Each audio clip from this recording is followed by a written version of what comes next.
Hoy nos metemos de lleno en un tema que es cuanto menos fascinante y muy polémico: los orígenes de la Biblia de los Testigos de Jehová, la conocida como traducción del Nuevo Mundo. Y ojo, porque vamos a explorar unas afirmaciones bastante sorprendentes que, la verdad, le dan la vuelta a todo lo que se suele contar sobre ella.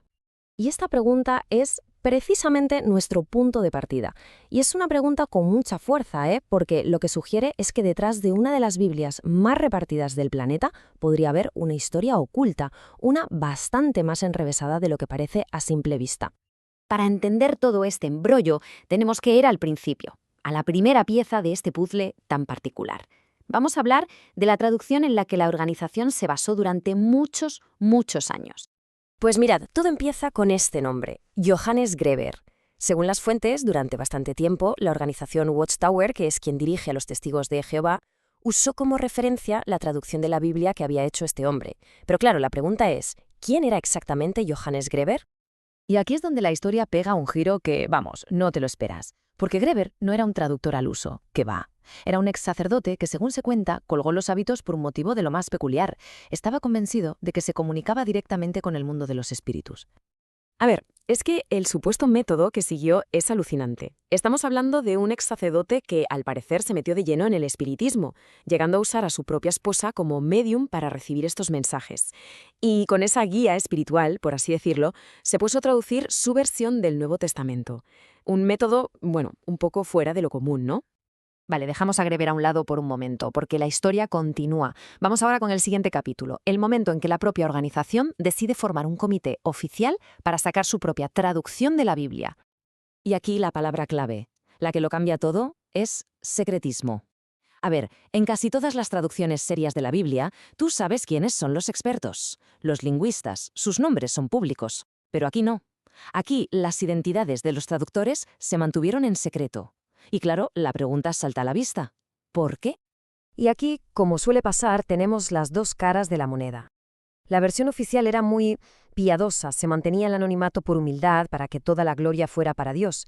Sin embargo, lo que se alega es que la razón era mucho más terrenal, que sencillamente los miembros del comité no tenían la formación académica necesaria para un trabajo así. O sea que, resumiendo un poco estas acusaciones, el panorama es el de un comité secreto del que se dice que no estaba formado por expertos en hebreo o griego antiguo, sino más bien por gente muy fiel a la cúpula de la organización. Un perfil desde luego bastante llamativo.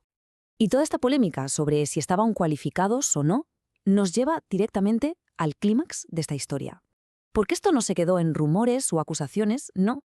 Todo esto acabó donde acaban estas cosas, en un tribunal. Nos plantamos en Escocia, en el año 1954. En el banquillo de los testigos se sienta Frederick Franz, a quien las fuentes señalan como el cerebro principal detrás de la traducción. Y lo que va a ocurrir a continuación, bajo juramento, es absolutamente clave. La escena en el juicio fue, por lo visto, de película. En mitad del interrogatorio le lanzan un reto a Franz que para un traductor de la Biblia debería ser pan comido. Le piden que traduzca un trocito del Génesis directamente del texto hebreo. ¿El resultado? Pues que según las actas no fue capaz. Y al final tuvo que admitir que no lo iba a hacer. Tremendo. Entonces, después de todo esto, ¿con qué nos quedamos? Vamos a atar cabos un momento para tener claro cuál es el núcleo de toda esta polémica que rodea a esta traducción. Las acusaciones principales, por tanto, son dos y son muy potentes. Por un lado, que en sus inicios se apoyaron en la traducción de un espiritista confeso, y por otro, que cuando hicieron su propia versión, la persona que la lideraba quedó en evidencia en un juicio al no poder demostrar sus conocimientos de hebreo.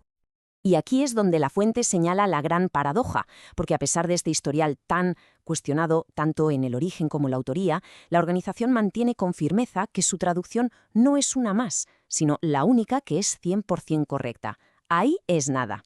Así que, al final, esta historia nos deja con una pregunta flotando en el aire. Más allá de las creencias de cada cual, este caso nos obliga a reflexionar sobre esa línea, a veces tan fina, que separa la erudición de la fe cuando hablamos de un texto sagrado. ¿Qué pesa más? ¿La supuesta cualificación del mensajero o el mensaje en sí mismo? Ahí queda eso.